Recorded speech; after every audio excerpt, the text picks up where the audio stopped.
always give it a second for it to say that we're live. So it says that we are live. Hopefully that will kick in and people will be able to see us. If anybody's watching straight off the bat, if you could let us know that you can see us and hear us. Might just give it a few seconds just to see if anybody joins us.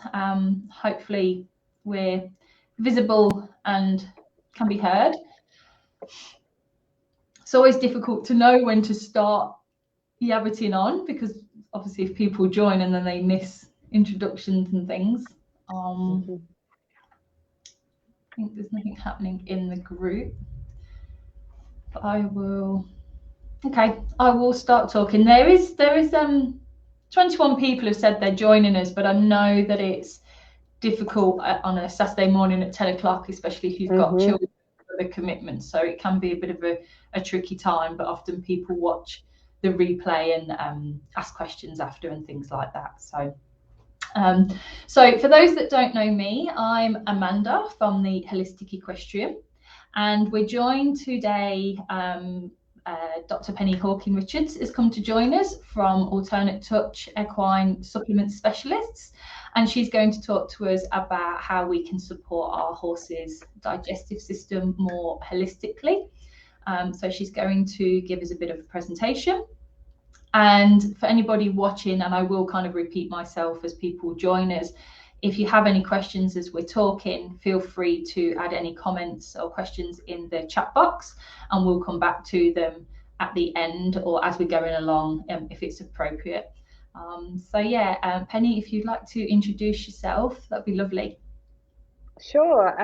Thanks for inviting me. It's such a pleasure to be here, and I love being around people who are like-minded when it comes to how we care for our horses. So it's such a privilege. I have personally booted my husband and the kids out of the house. They've gone to the park, hoping it's not going to rain on them, because normally I do these things outside, but it's such a wild, windy day. I thought all you're going to hear is the whoosh of the wind. So just to give you a little bit of brief background, if you've never crossed paths with me before, I am like Amanda. I'm pretty sure Amanda's from the UK too. So I'm like, yep, I'm from the UK. I'm originally from Wales, but both my parents were English, so that's why I don't really have a Welsh accent.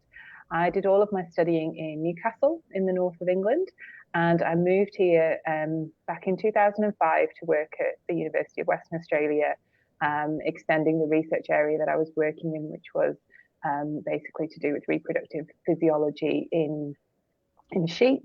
And I've been here in Perth ever since. So I have a very long and protracted story, and I'm sure if we ever cross paths, in person, you'll hear all the ins and outs and details of that. But just to give you some context to where my business came from, how did I go from being a research scientist and lecturer in animal science and science communication, researching in everything from neurobiology to lactation physiology, reproductive physiology, all sorts of things. How did I end up going from there to being where I am now? Which is a good question. But the reality is I, like so many of you, have had that situation where we've got a horse, something happens, and we're left struggling for answers, and we turn this way and we turn that way, and we look to all different types of professionals. And that's what happened with me with Midnight, with my he's my heart horse, and he has taught me so much. It's so much more than any book or any course or lecturer or anybody could ever teach you.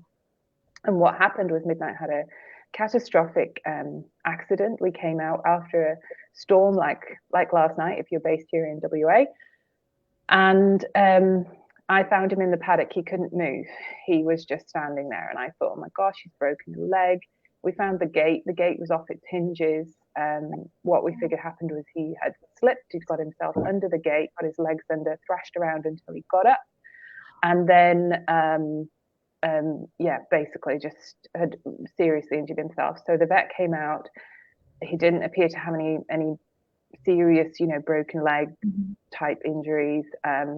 We, gave him the usual sorts of treatments, pain medication and so on.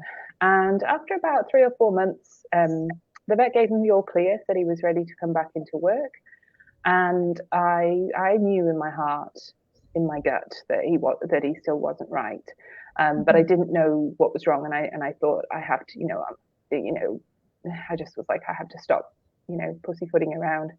Yeah. So I started bringing him back into work, and then we were at a clinic one day, and all of a sudden, out of nowhere, he just cat leapt into the air from a standstill, just completely out of the blue. I wasn't even holding the reins, fell onto his back. He bucked and bucked, bucked me off, kicked me in the head. And obviously that was very terrible. And then the next day came up with all this swelling around his flanks and around his stifles. And I took him to the vet, and the vet said, "Oh, he must have been stung by a bee." And I was like, okay, fair enough. That's what you think, but I don't agree. And it took 6 months for that swelling to go down.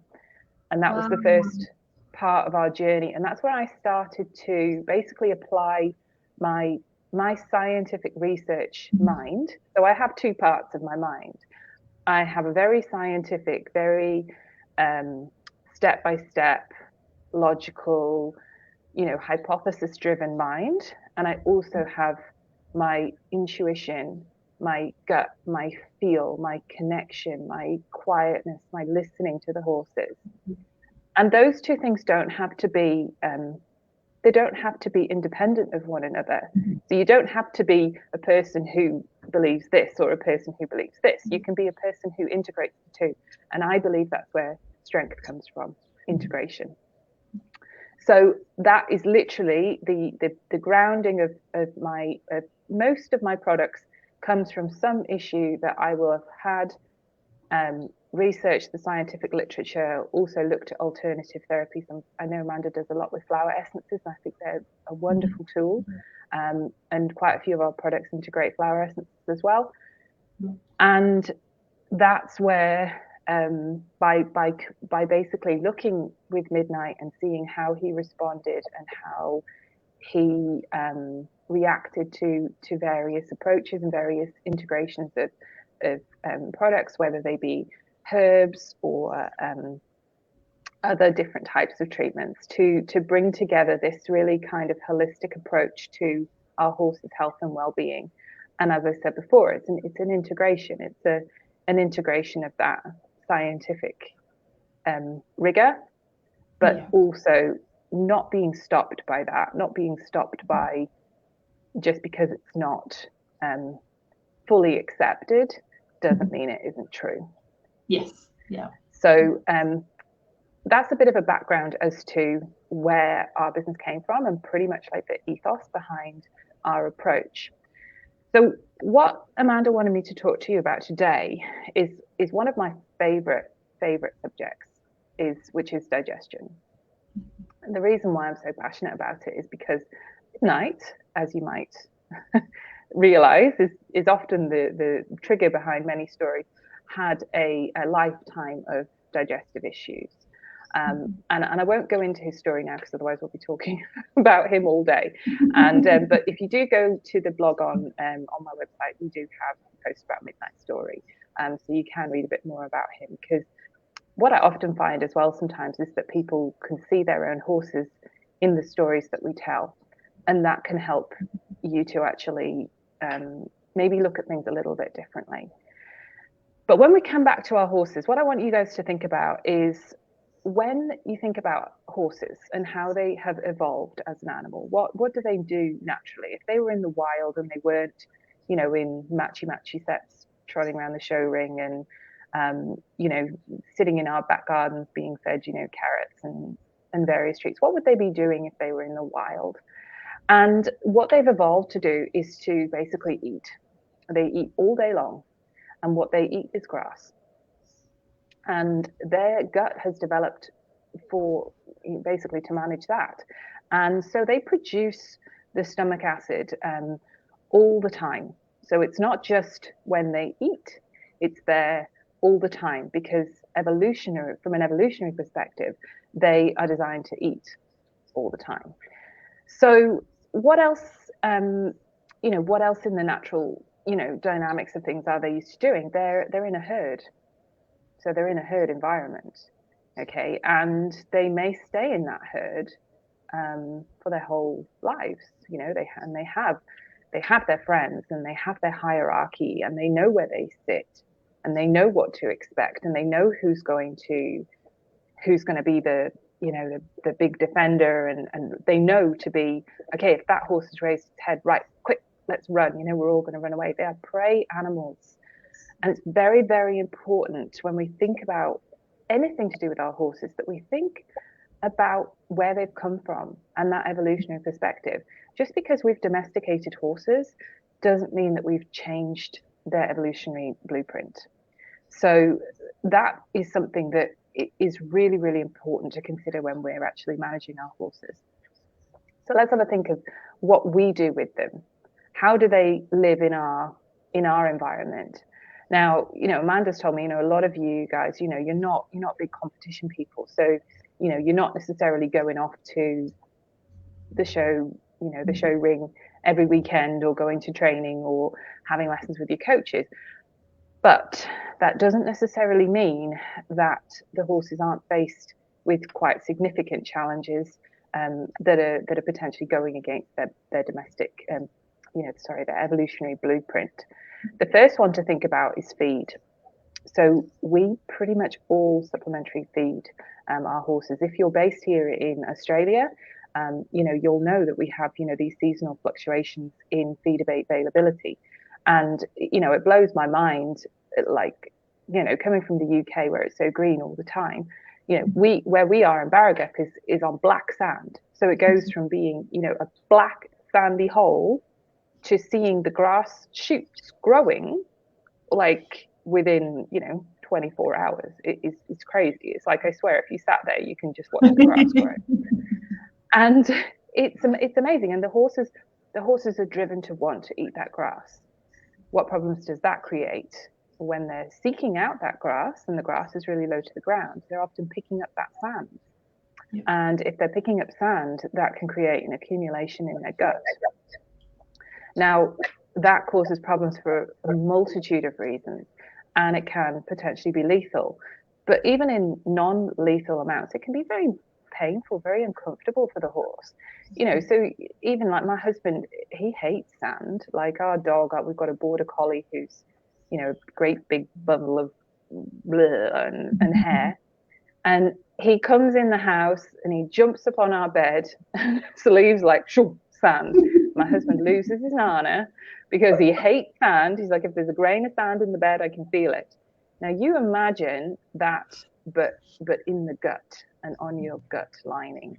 And so there's often a relationship between pain from basically sand accumulation leading to issues in the stomach, because the pain causes stress, and stress can cause these issues in the stomach, which we're going to get to in just a few moments.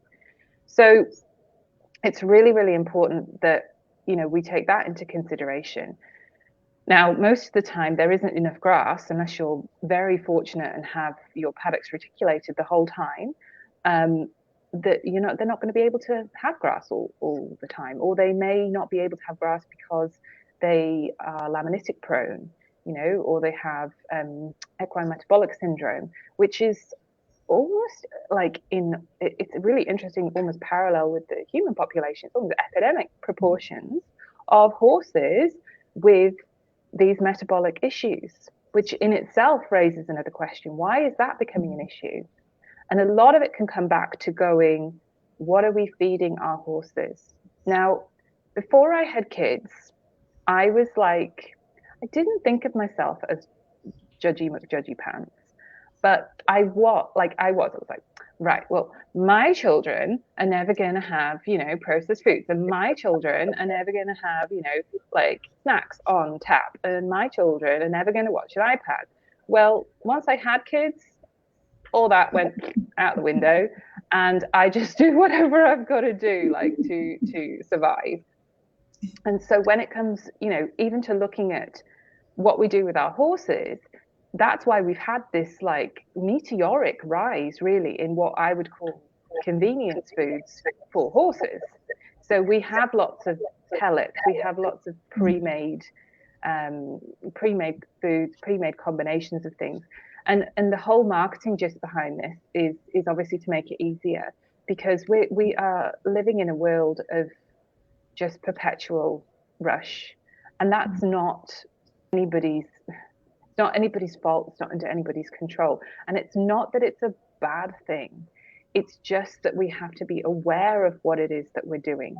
So what are we feeding our horses, and is it the right feed for that horse? Okay, because what I found again with having kids was that beforehand, like, when you're pregnant, it's like everyone's like, oh, right, well, this is what you do, and and the child fits into this little shaped box thing, and all children are the same. And my advice that I give to you is right because it worked for me, so it's going to work for you. But it's not at all. They're individuals, and there is nobody is the same, and it's the same with our horses. So that's why discussion forums and things like that can be so great, but they can also be extremely confusing. And even the advice that we get from, whether it's a coach or whether it's, a really, a rider that you really admire, you've got to take a few steps back and think about it from the perspective of what's best for my horse. So the other thing to consider that we do with our horses, even if you are someone who, just like whether you just have the horses in the paddock and you just love them and just love having them there, or whether you might go for the occasional trail ride, is thinking about what happens when they move home. So one of the first books that I ever remember reading was Black Beauty.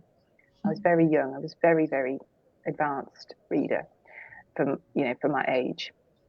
And a Black Beauty just got me right in the feels, so to speak.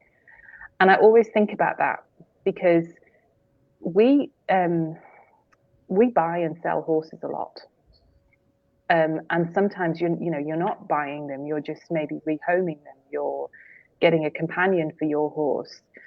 But every single time we do that, we are changing their herd, we are changing their environment, we are changing the humans that they're dealing with, we're changing the way that horse is handled, is dealt with.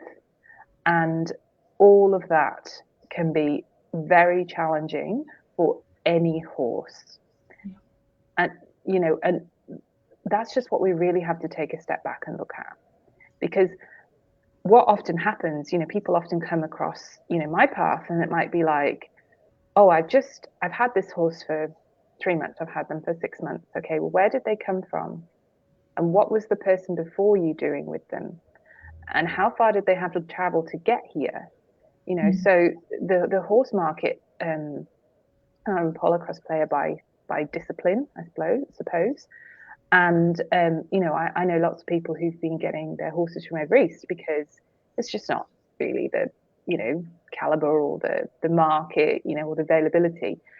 And you think about the impact of that massive trip across the Nullarbor, and even when the transporter is being is taking extremely good care of the horses and making sure that they come up at the right times, and the impact of that travel is just phenomenal. The research shows the relationship between travel and the development of stomach ulcers is such a high correlation, and it can be as small as just one single trip.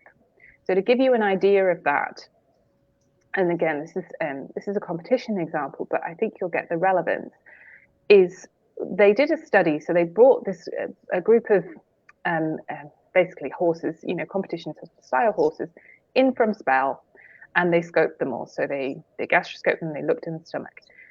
The first thing to notice was they found 17% of horses had signs of ulcers before they even started.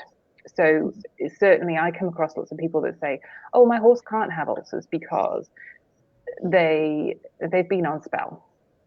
They can't have ulcers because they're nice and round and shiny.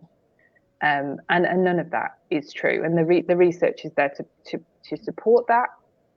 And again, I've got a lot more. The articles on my blog will give you more insight into that. And what's important to consider is, so we've got this cohort, we've got 17%. The rest of them are all clear. Now, what they did in this study was they basically simulated an event. So they took them on a float ride, not particularly long. I think it was only about an hour. Okay, so with Polocross, we might drive 6 hours up to Geraldton for the weekend. Wow. You know, we might drive all the way down to Kojonup, Margaret River, and that might be every other weekend.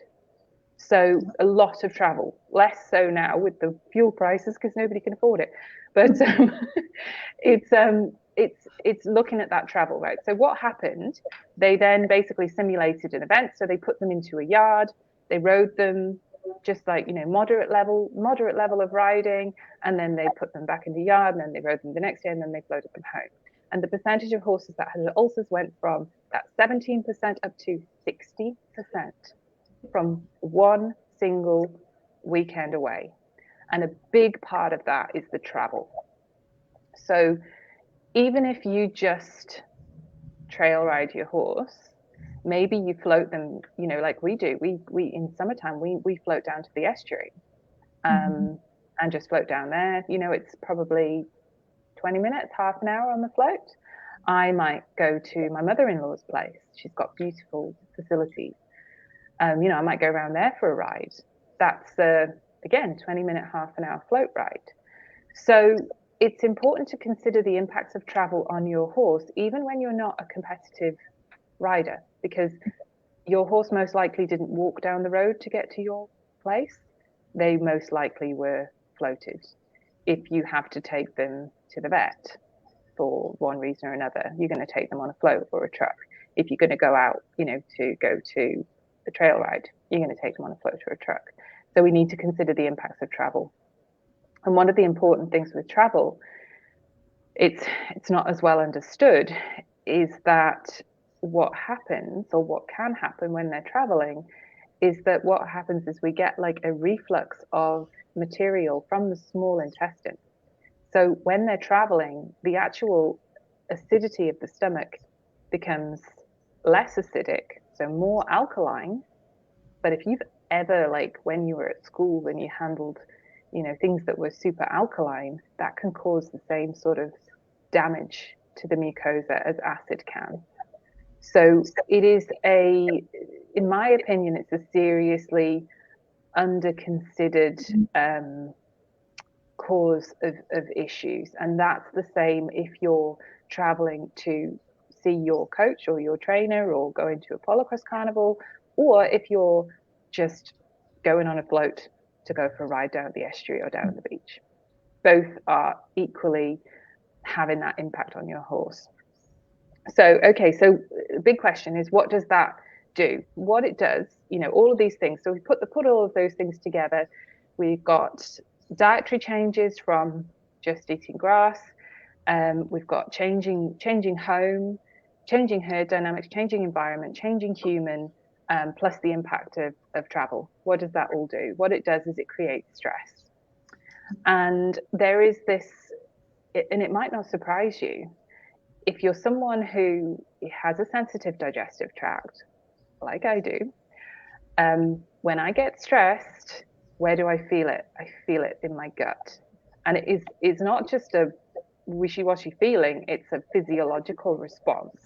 Like, you know, and so when we see our horses, and say, for example, the horse, you know, that when you take them out to the float and they just suddenly, you know, they just lift the tail and they just got runny poo. They didn't have runny poo in the paddock. They've got runny poo now. And that's most likely related to stress. So to give you some idea of this relationship between stress and digestive issues, when they did a research study that showed that horses who had ulcers, and I'm going to talk to you about why it's not just ulcers in just a few moments, but horses who had ulcers are more reactive behaviorally to what we call novel situations. So this is a little bit of what I kind of call like science person kind of talk, because I did a lot of research in the area of novelty. So novel means like, yeah, just different, you know. That might be like that there's an umbrella, you know, there's an umbrella in the corner of the yard. You know, that there's something different, you know, they're in a different environment, different place, and that they have more of that kind of like heightened, what the heck kind of response. And they produce more of the stress hormone, which is called cortisol. Now, the reason why this is really, really important is because cortisol inhibits the regeneration of the stomach lining. So if you've got a horse that's already got ulcers, they get more stressed more easily, they produce more cortisol, which compromises their stomach lining even more, making them more at risk of those stomach ulcers.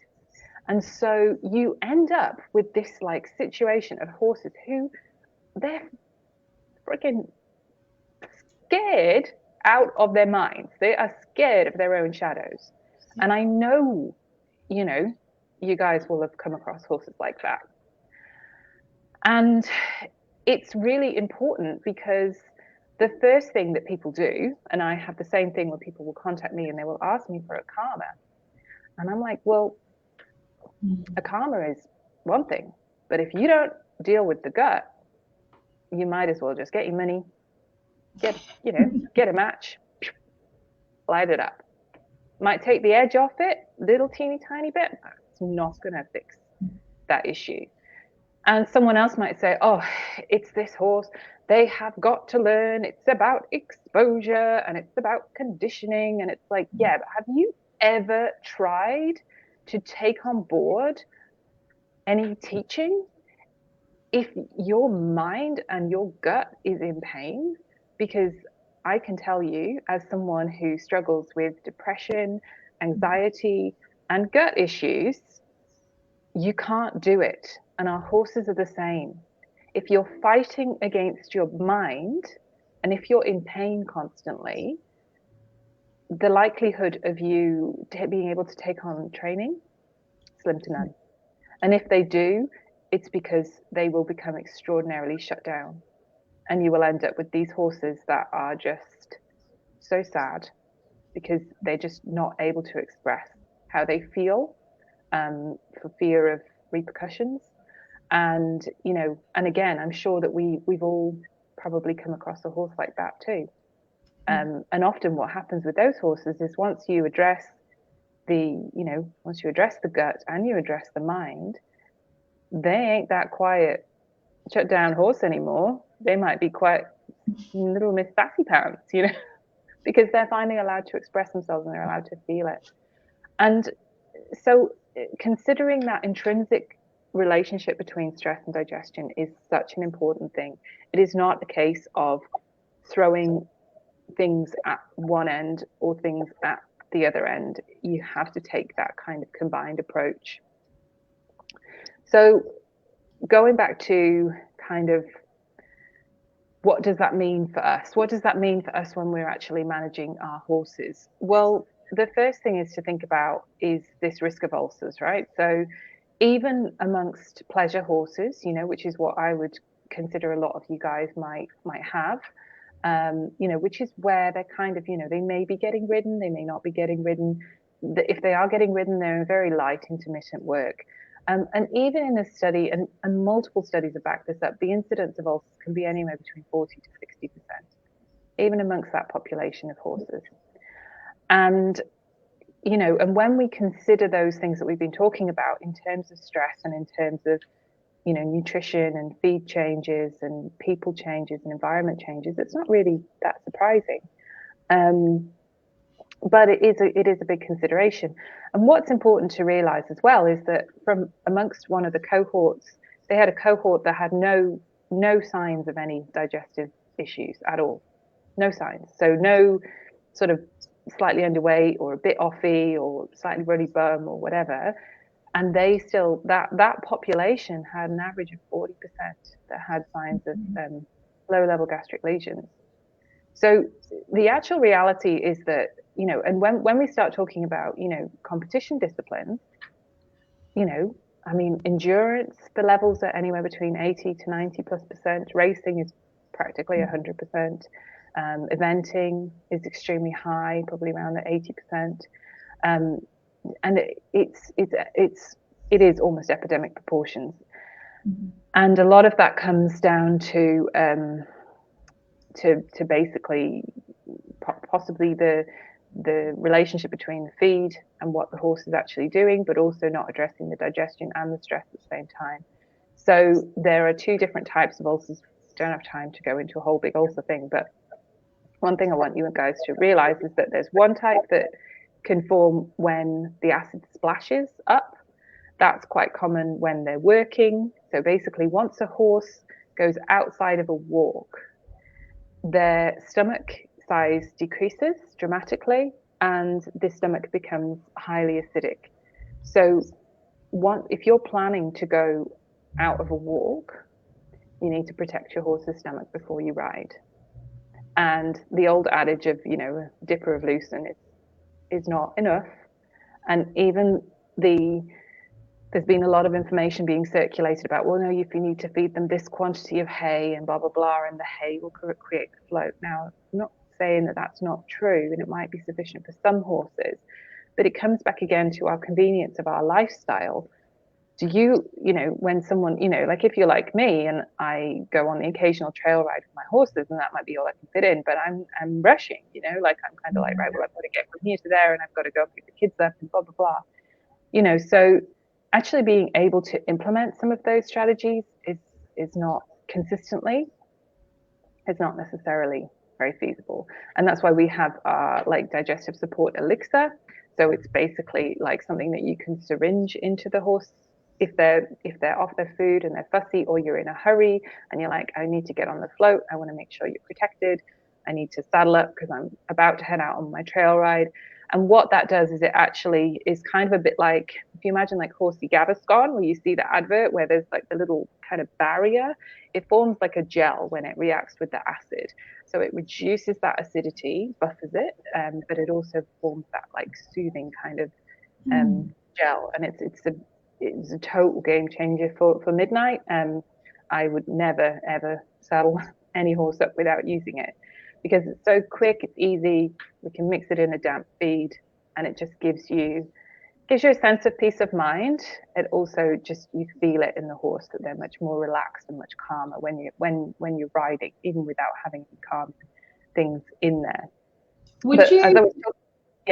Sorry, Penny, would you recommend that if you had to do an emergency trip to the vet, for example, or if you suddenly had to evacuate for a fire, is that the kind of product that you would recommend for those occasions as well?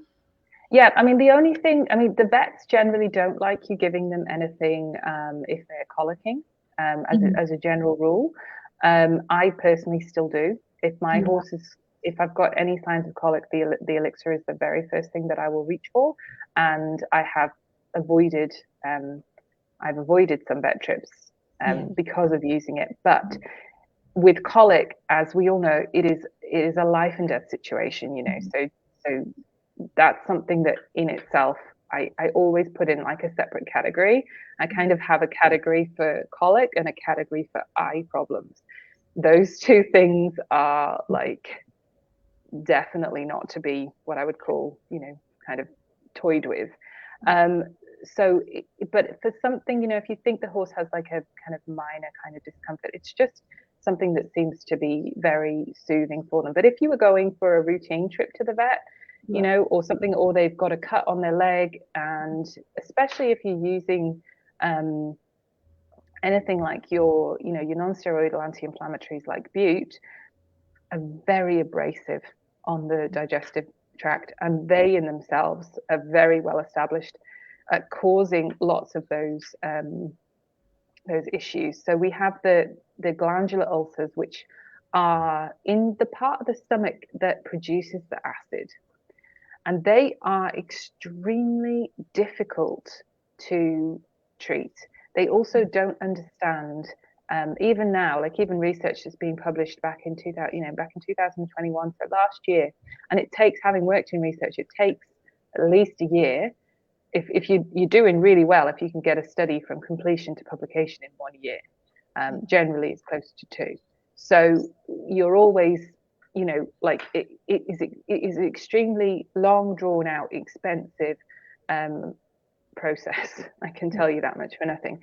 So when they're publishing these articles that are about glandular ulcers, they do not understand what causes them. They don't. And that's what the researchers are saying. They believe stress has an important role, and that is definitely pretty well established. But what happens with the glandular ulcers is there's just a failure in that stomach lining to protect itself. So it's a failure at like a molecular level. Something goes wrong. And when they try to treat those issues with your kind of generic ulcer medications like Gastrozole and so on, not only did they not work, like the healing rate is about 15%, compared to 80 to 90 if they're using injections. And again, this is a sort of different conversation, but with the glandular ulcers, they can actually make it worse. They make it worse in 40% of the horses. So this is why I noticed one of the comments in your group, and someone was talking about scoping. This is why scoping is actually important if you're going to use medication, because if you just give medication because the horse is showing signs of these issues, but you don't know what type of ulcers they actually have, and those ulcers in the glandular region, you might hear people talk about pyloric ulcers. They are notoriously difficult to heal. And the pylorus is around about that junction between the stomach and the small intestine. And as the researcher side of my brain goes to, I wonder if they are related to that.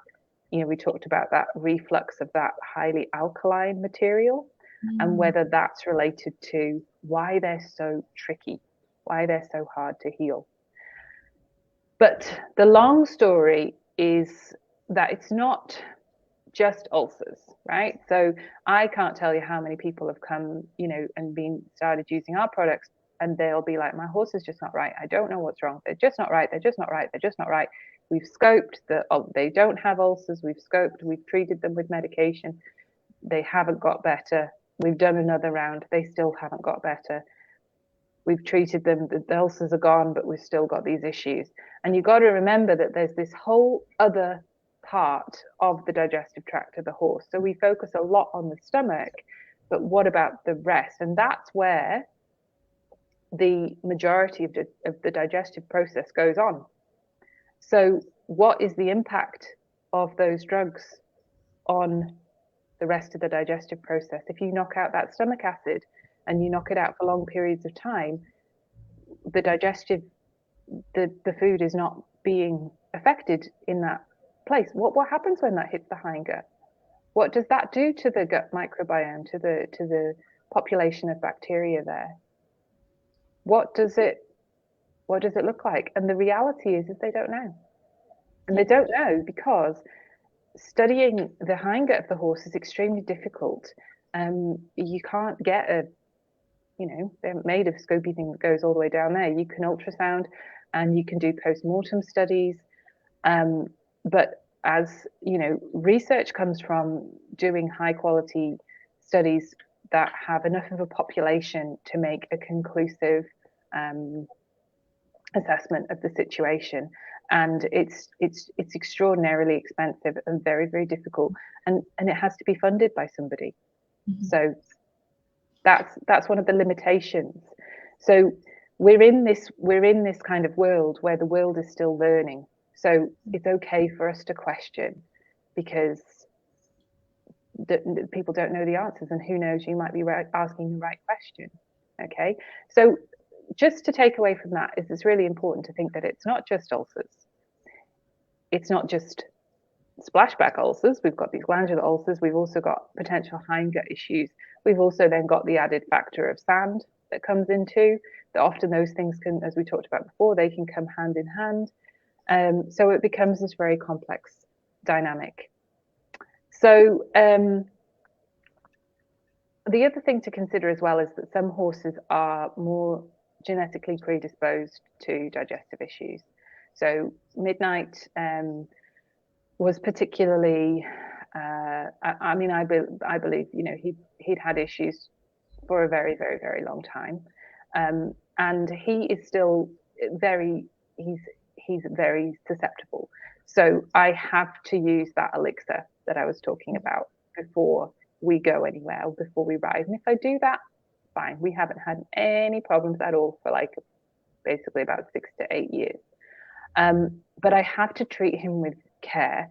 I have to look at his diet. I have to make sure that he's got a good one of our calmers in his system all the time, because he just needs that extra support. And if he has that extra support of his digestion and his mind, he is just happy. And he's happy, I'm happy, everybody's cruisy, and it's great. But if he's not happy, then it's my responsibility to figure out where that's coming from. So I'm aware that time is ticking away. I'm just going to see. I think we've covered a lot of things. I think we'll go to kind of our just one last thing I want to touch on, because you guys have lots of horses who are all together in the paddock. It's just this issue of the herd dynamics and companion. Mm-hmm. So if you've got a horse who suffers really badly with separation anxiety, then even if, you know, if they're left in the paddock and you're taking another horse away, whether it's to go for a little ride or whether it's, like I said, to go to the vet or something, you know, and that horse, you know, they might be pacing the fence line, calling out. All of that is indicating that that horse is very stressed. And as we've talked about before, that stress can cause those digestive problems. So really being aware of that, like what about, you know, what's the dynamics of your herd, and just providing that extra, basically that extra mental support. Now, we don't have time to get into nutrition at all, but often, you know, here in Western Australia, our soils are deficient in a number of key minerals. And I know that for a lot of people, it's very daunting. And I'm not actually a nutritionist. I always refer everybody to talk to Jill from Feed My Steed if you're looking at reviewing your horse's diet, because she's WA based. She's again from the UK, so she's awesome. And she's super knowledgeable, and yeah, she's really great. But here in WA, our soils are deficient typically in copper and zinc. It's where we get the poor hoof growth and the weird looking yucky coat color and stuff. They are deficient in selenium, and they're deficient in magnesium.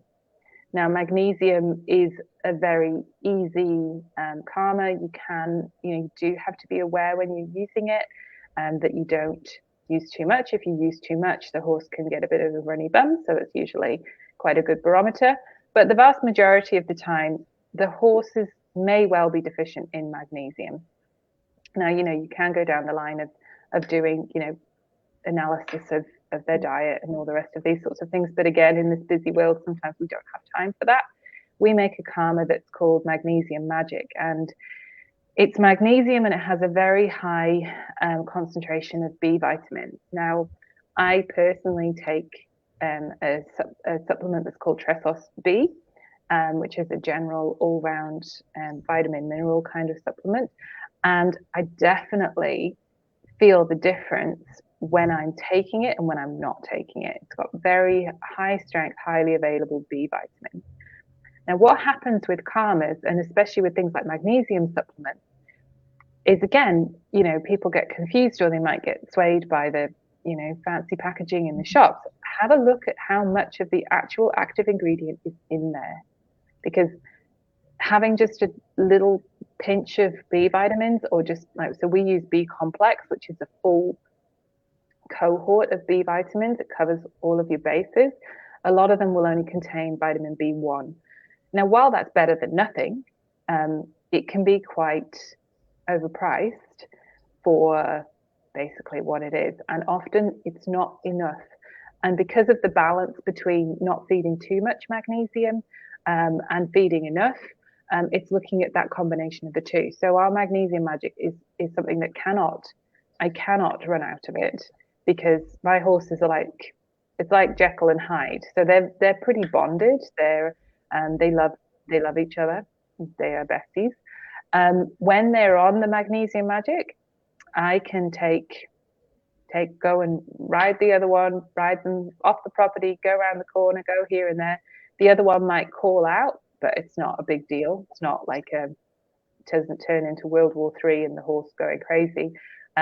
When I was pregnant and I cut back on their supplements because, I was dealing with being pregnant and whatever else, I would bring them out for the hoof trimmer to come, and they would be like off their chops if they couldn't see each other, and it was like dangerous.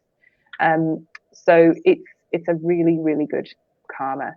And you can go with a loading dose, or you can go with a single dose. And it's very, very affordable, and it just has that high concentration of B vitamins.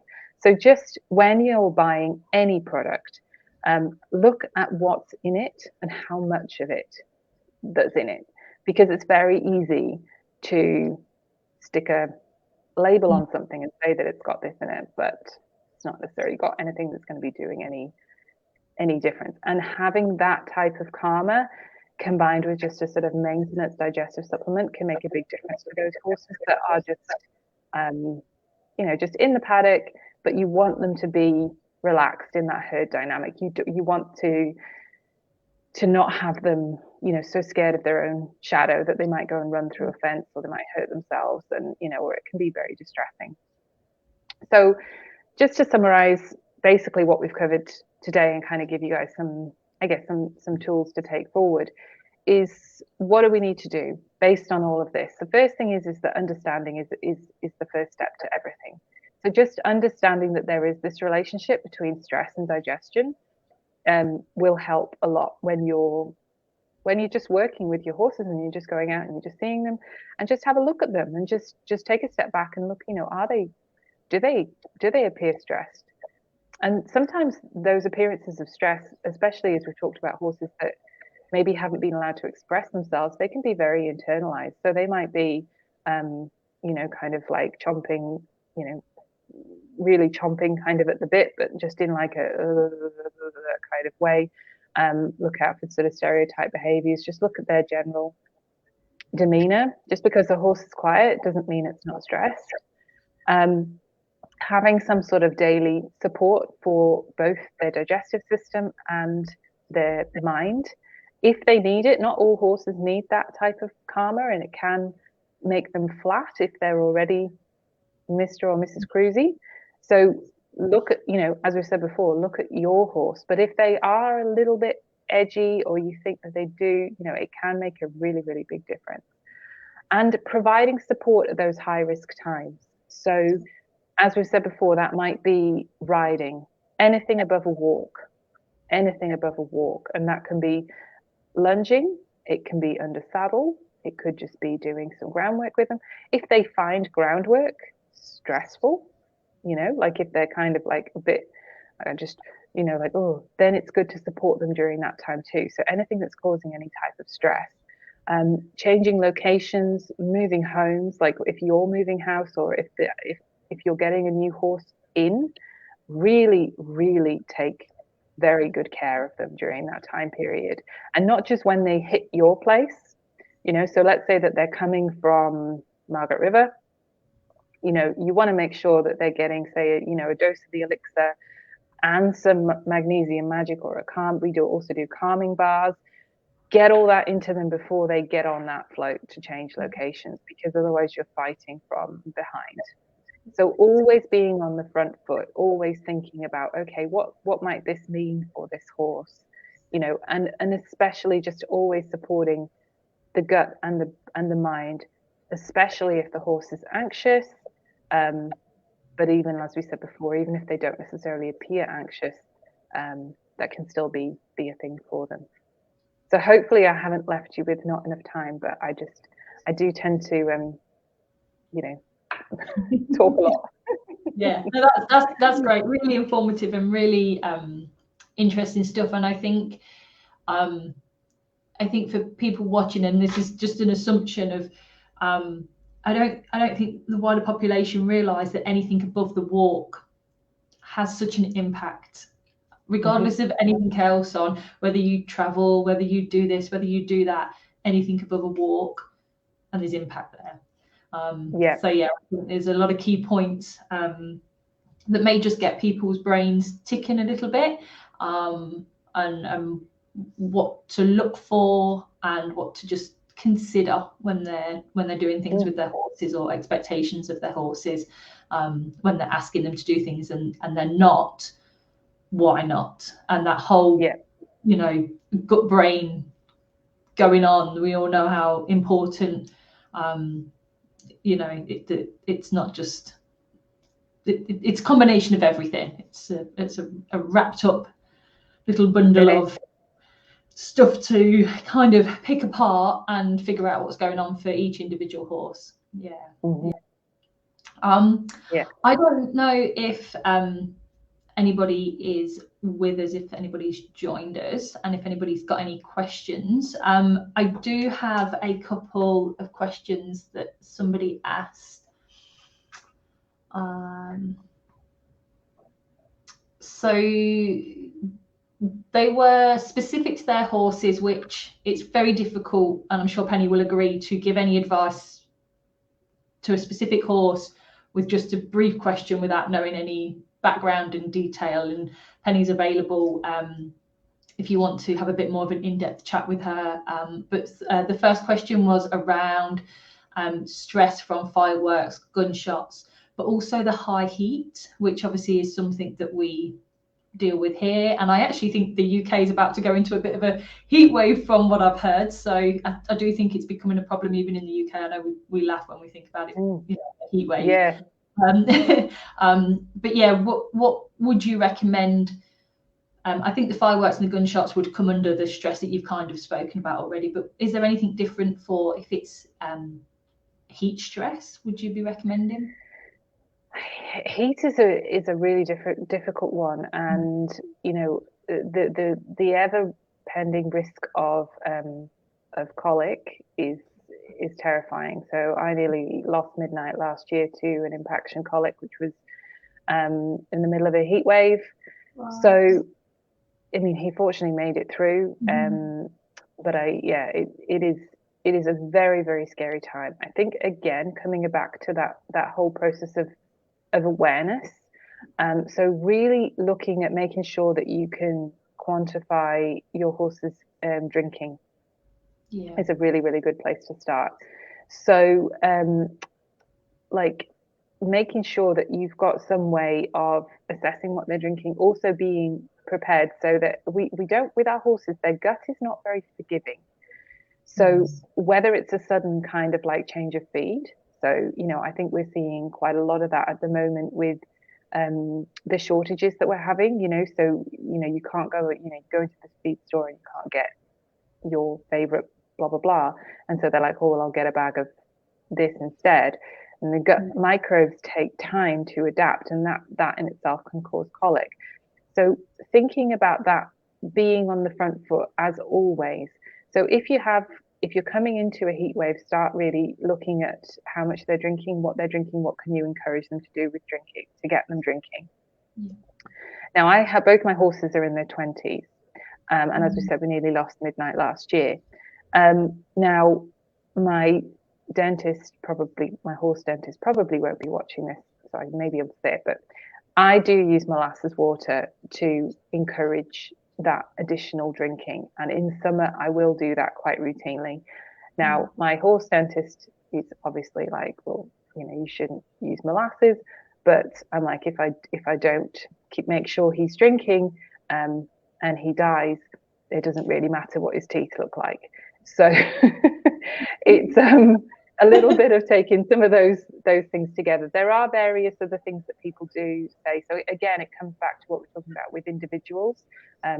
My horses, they adore molasses water. It doesn't need to be particularly strong, so just a little splash, or, kind of also just making sure that water is obviously clean. Being aware, if you're on a boar, consider having your boar water tested. Ours is quite high in iron, but it's also quite high in salt too. So sometimes, like when it's hot and the horses want to drink more, they can be drinking more, but they can be further dehydrating themselves because it's salty. So we in summertime, I always provide them with fresh rainwater as well, just to make sure all those bases are covered. So it's worth getting your bore water tested so that you know where you start. Conditioning your horse to drinking, if they're a bit reluctant, like if they're not the biggest drinkers, then really looking at it and going, okay, what can I do to encourage them to drink? Some people use cordial. You know, there are as well, you know, I mean, there's lots of no sugar cordials, you know, if you find a flavor that the horse particularly likes. Another friend of mine always swears by, you know, when you've soaked hay, that kind of like flavor to the water, that can really help. That's what she likes to do to help to stimulate her horses to drink. I'm a really, really big advocate of wet feeds. So whether you are, you know, whatever your wet feeder choice is, so, you know, I'm a really big fan of beet pulp, even in the current climate where you have to pay like $55 for a bag. But I do love it. And I love it because Midnight in particular is extremely food sensitive, and it doesn't take much of anything for him to go off his chops. So we have beet pulp is very good for him. It can be, you know, it holds like 5 times its own weight in water. I also use a soaked kind of oldies pellet too, and I mix that around with some bran and some loosened chaff. It's very important that you find the balance between it being damp but not like a soup, especially if you've got because you don't want the horse to just like kind of semi drink it, because then you can get unchewed, you know, if it's a pellet or something like that. So that in itself can also put you at risk of colic. So finding that sweet spot between a nice damp, well, almost wet. I mean, my feeds, I would say, are wet, but they're not a soup. So no soups, more like a stew than a soup. And that way you can be quite confident that if they're getting plenty of water through their feed, and they're also getting that water through their, maybe some type of flavored water, might just be a clean water, might just be the usual water that you give, but just observing it, making sure that they are actually drinking. Electrolytes are good and important, but it's important to know that your horse is drinking, because otherwise you can dehydrate the horse even more so.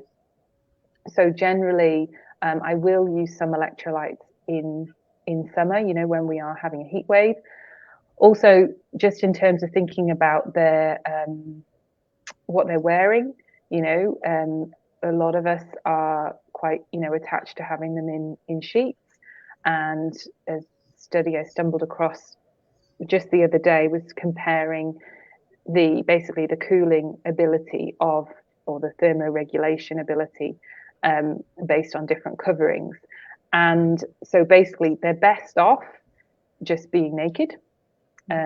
If you're in an environment like we have a pretty bad mosquito problem at certain times of the year, so if the horse gets really badly bitten by mosquitoes or really bothered by flies, because that in itself is going to cause them stress and they might come up in welts, they might just be really bothered, then a very light cotton sheet, but also spraying that during the heat of the day with water.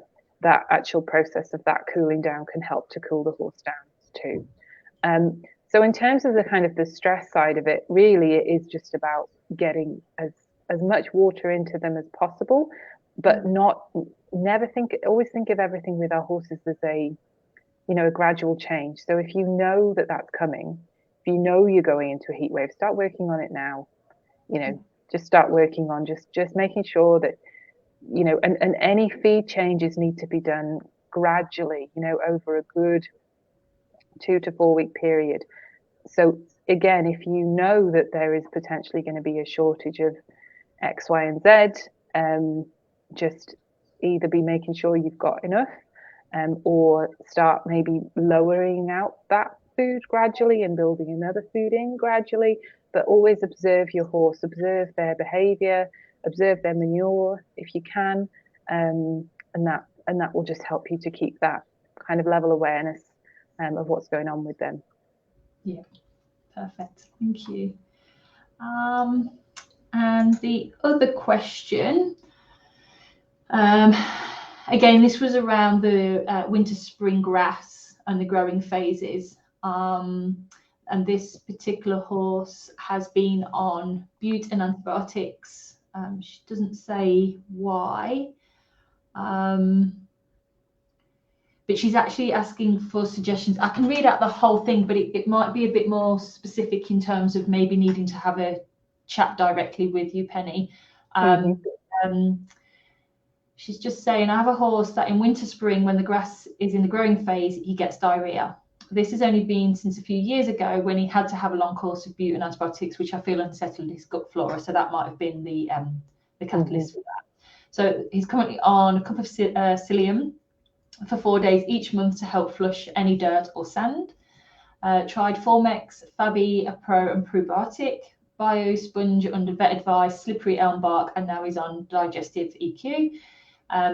None have really resolved the issue. He doesn't have this issue in the dry months, so it's very specific to that time of year. He still has some formed manure, but dribbles down his legs. Please help. Anything you could suggest? A couple of really good points. It's actually a really, really great point to raise there. This psyllium is a great product, right? Don't get me wrong there. I'm not dissing psyllium. But somewhere along the line in the world of Chinese whispers, the amount of psyllium to be effective gets lost, and it's not pointing the finger at your person asking the question, because this is extremely common. So the issue is with psyllium, and it's the same with our sandbars, is everything is based on an amount of the material that is being fed to the horse. So the dose that is correct for a horse is 1 gram per kilo. So that's about 500 grams for an average horse. Now I can tell you that a cup of psyllium, because it's very light, probably weighs about 150 grams. So the amount of psyllium that's being put in is not effective at all. It needs to be probably 5 times that to have any effect. There's also another reason. So not only is it a case of saying, right, that's not effective because it's not enough, but also that if you don't feed enough psyllium works by being like an indigestible mass, mucilaginous, like sticky mass, right, passing through the gut. So if you feed it in dribs and drabs, so if you feed it in a cup or a half a cup, or and you're doing that for 4 or 5 days, 3-4 days, whatever, each month, or you're doing it every day, lots of people do that too, the gut microbes actually learn to digest the psyllium, which makes it ineffective even if you are using the right dose. And a research study that I read recently actually kind of blew my mind, because it actually said that according to the scientific literature, feeding at home psyllium is only effective in about 25% of horses anyway. So the very best thing for moving sand is hay, according to the scientific literature. Which does make sense when you think about it, because hay is so fibrous, and everybody, of course, has their things, and we have our sandbars, which are chia, pumpkin, freshly crushed linseed, and some bran, and they come with or without molasses, depending on whether the horse should or shouldn't have molasses. And they occupy that same principle. But I have also come across people, so it says on the label, you feed 2 bars at the same time, the same feed. And I've come across people who are like, oh yeah, I give 1 day, morning and evening. It's like, no, that's not right, because it's about the amount of active ingredient that's going in at any one time. And it's also looking at it, and as with anything with our horses, it's an integrated approach. So, just the sandbars alone, I don't do that. They have a round bale, They have their hay hut. They are constantly have access to hay. We feed on, they don't get anything that's going onto that, that they can potentially, they're not actually bucket tippers, but, kind of just make sure that they're not going to be, that they're getting their food in that bucket format that we use. Like I said, I use beet pulp as my main form of that kind of like that really good, a good fiber source, making sure that horses got a really good, well balanced diet of fiber. We all, in everything that we do, we all look for a silver bullet in life, and there is no silver bullet, but it is really important with psyllium. And I do say that, and I do encourage anyone who's listening to please spread that word. Please stop the 1 to 2 cups of psyllium. If you're going to use psyllium, it needs to be that minimum of 500, about that 500 gram mark, and it needs to be fed for a minimum of 3 to 4 days in a row consecutively. So I do find that. Now, in terms of this intermittent sort of runny bum situation, it's actually really quite common. The first thing is to always rule out is sand.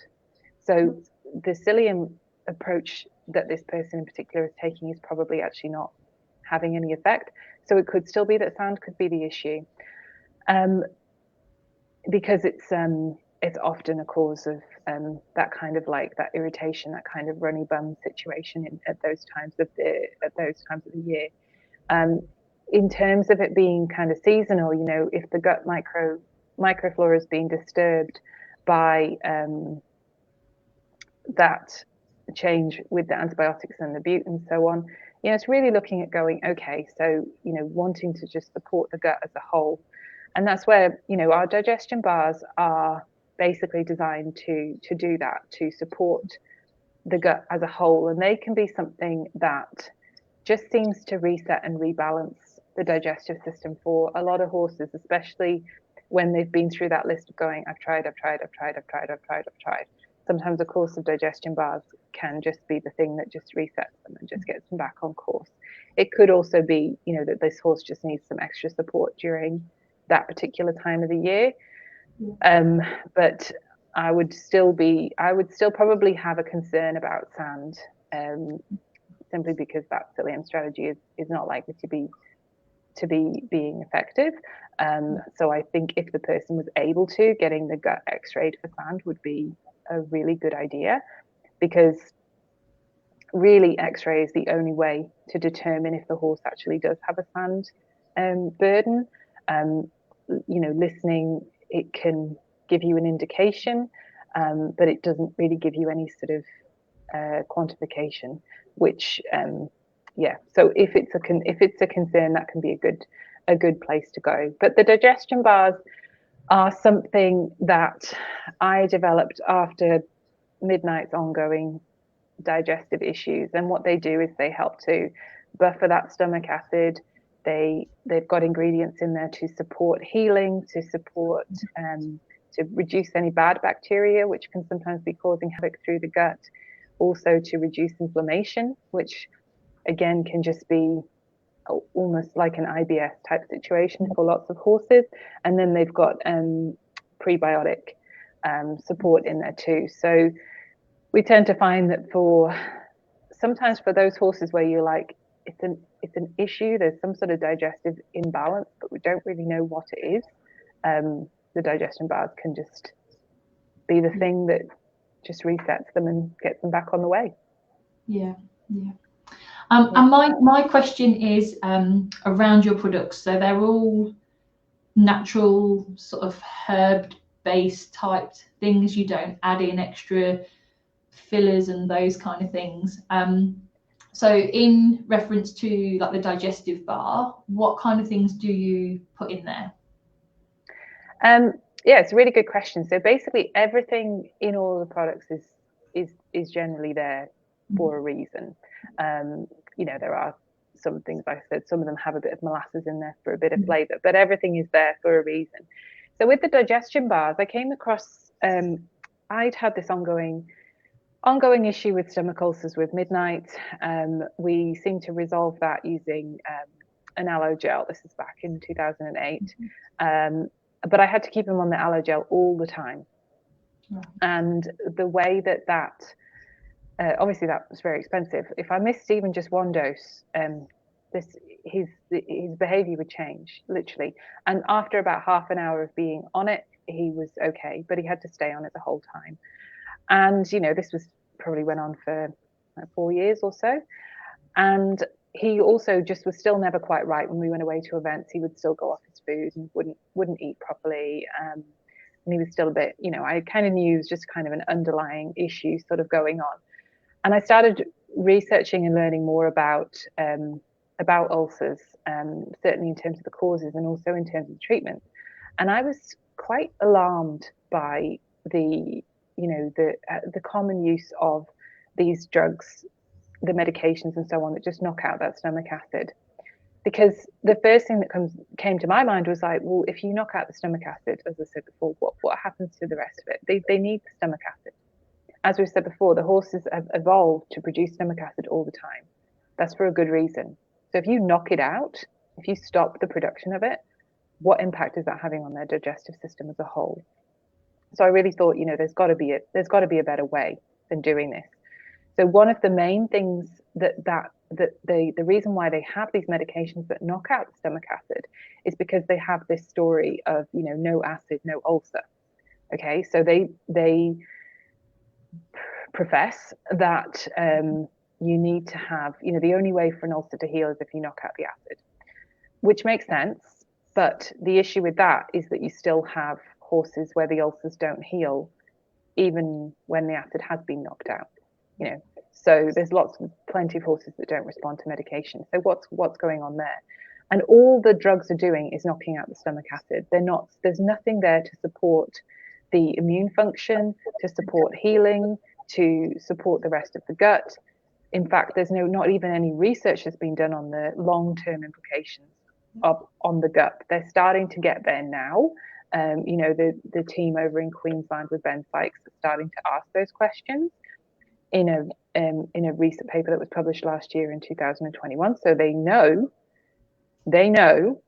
that there's some not good stuff going on there. But that's a bit of an aside. So in terms of the ingredients that I looked at, what I did, and basically with lots of our products, is I started looking at, okay, what are the types of natural remedies that people swear by? You know, so you go on these horse runs, oh, what should I feed? Oh, I swear by X, Y, Z. But they can't tell you why it should work. And so that's what I did, was I started researching the scientific literature for why would this have an effect? Why would that be a good thing to do? You know, and it might be from a molecular level or a pathway that's activated or something working synergistically together. And so in terms of the digestion bars, they've got a marine source of calcium in there.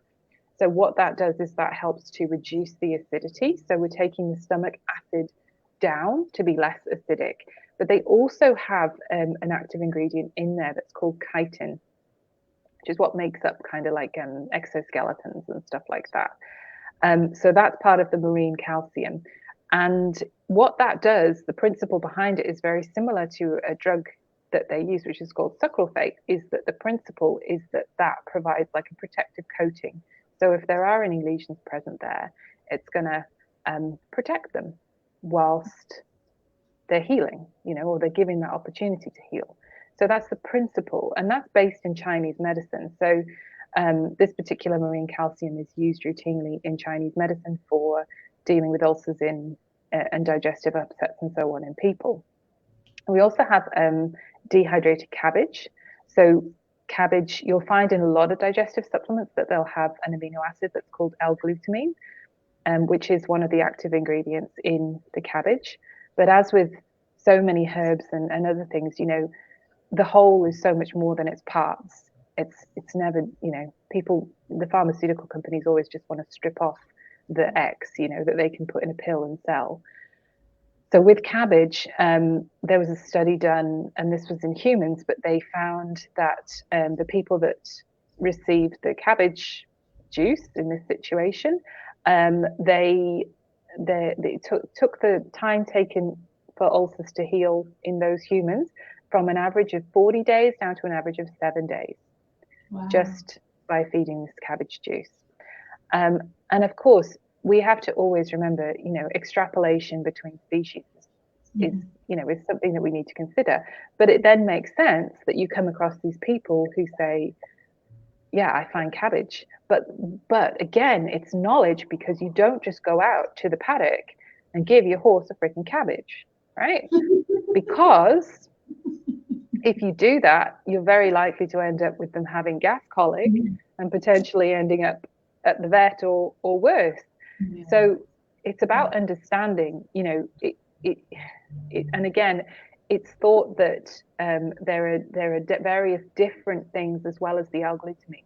So you might find that lots of the digestive supplements contain L-glutamine, but it's not the same as that whole dehydrated cabbage. And obviously also then you've got the heat element, how it's being preserved, how it's being processed, and so on.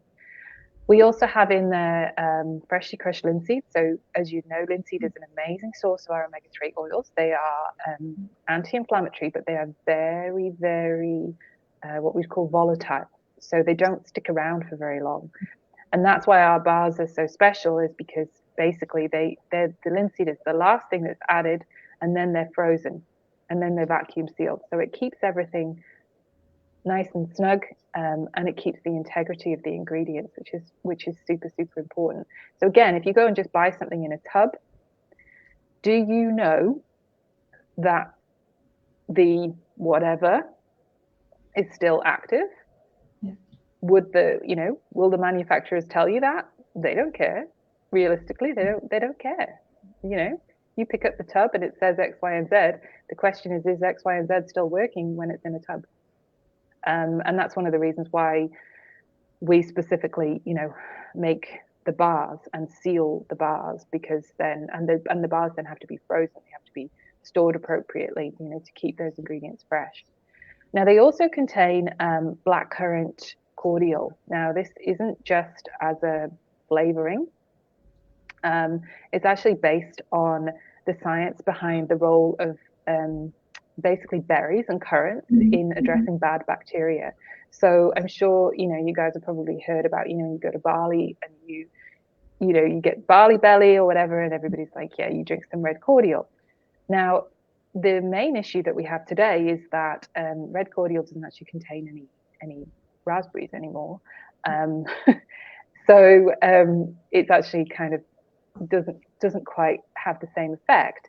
But studies that have been done have shown very conclusively that raspberries, blackberries, blackcurrants can have really powerful killing effects on pretty nasty bacteria in the gut.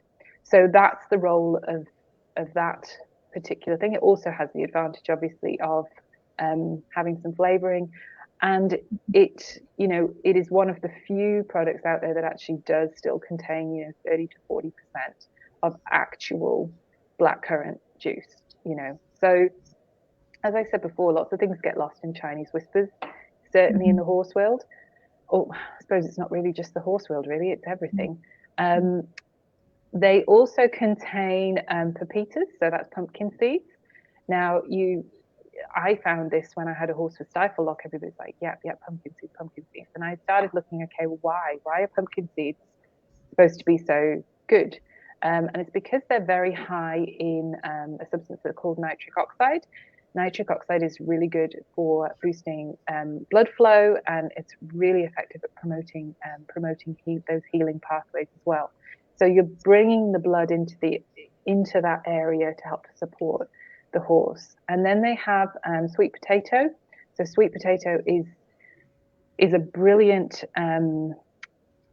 thing to add in for our horses. It can really slow down the digestion, and really has that prebiotic effect and help that absorption of water. So your person who was talking about having that kind of that dribble, they'll do a poo and then the horse will dribble.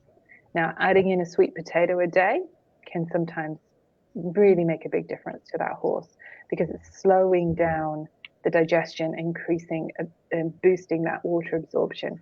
So sweet potato is another, and it's also something the horses like too.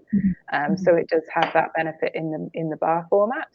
And then finally we have Yisak. So Yisak is a pretty common prebiotic, and it's very good, and it's just helping in combination with the sweet potato to have that prebiotic effect. And we developed basically a digestion bar plus about last year, adding in 2 extra ingredients to help to support the glandular lining, because what we'd find would be like, if the digestion bars are a good fit for the horse, the owner will notice it within, basically within the first kind of 2 weeks. And what we found was that some of the horses didn't necessarily, the bars kind of helped, but they were still kind of struggling, and they were all the horses that had a history of these glandular ulcers, whether they were pyloric or in a different part of the glandular region. And so I started researching more into that and actually looking at, okay, so the main issue that we've got is basically kind of protecting and supporting that part of the stomach lining.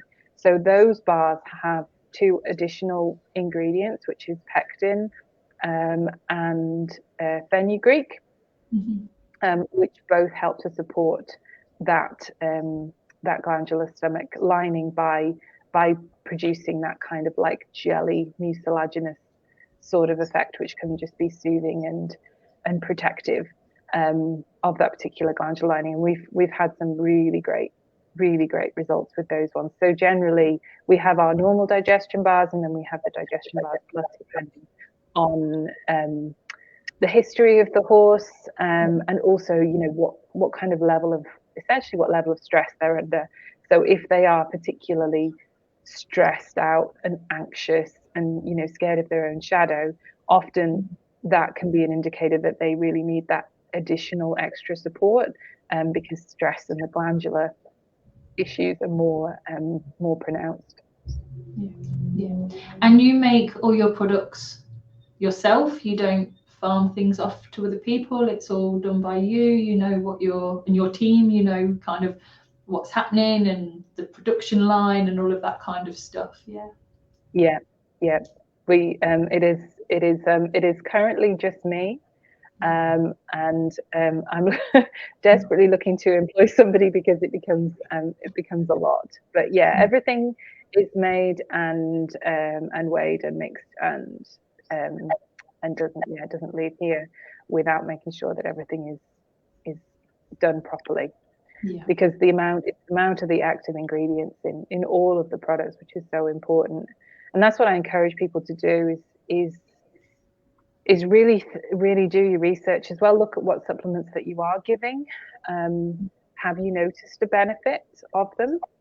Because if you haven't, you might just be wasting your money.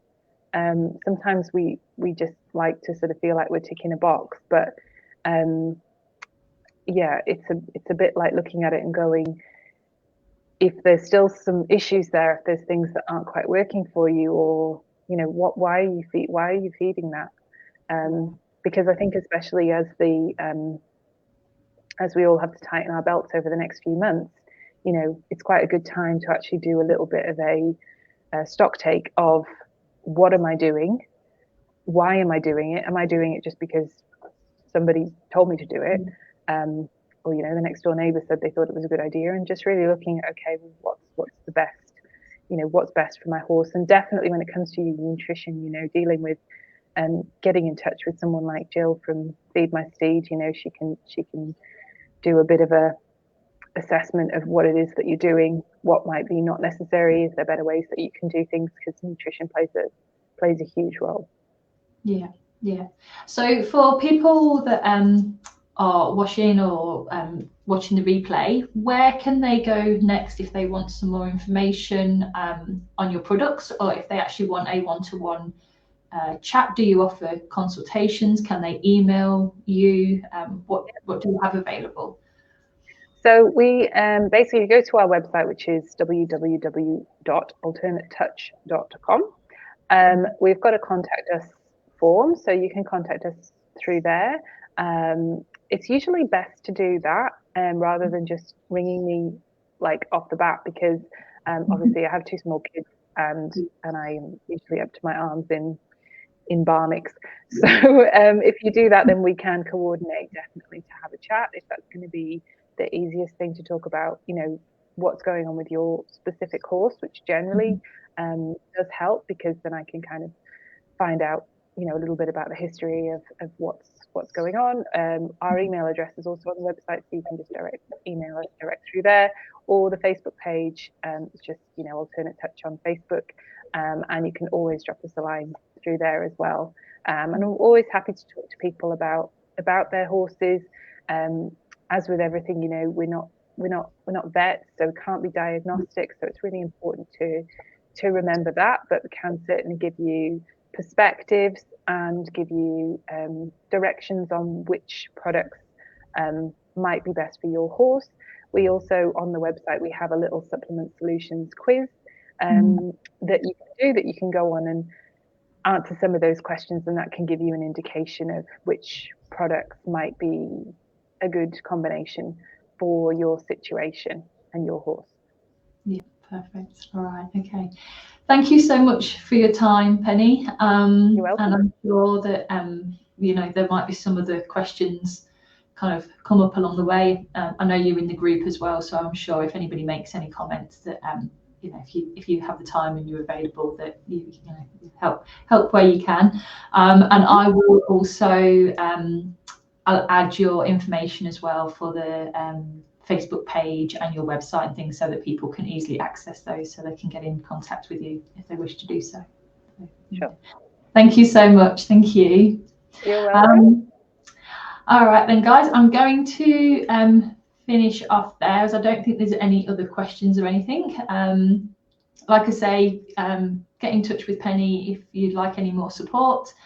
And yeah, I'll catch you in the group at another time. Take care. Bye-bye.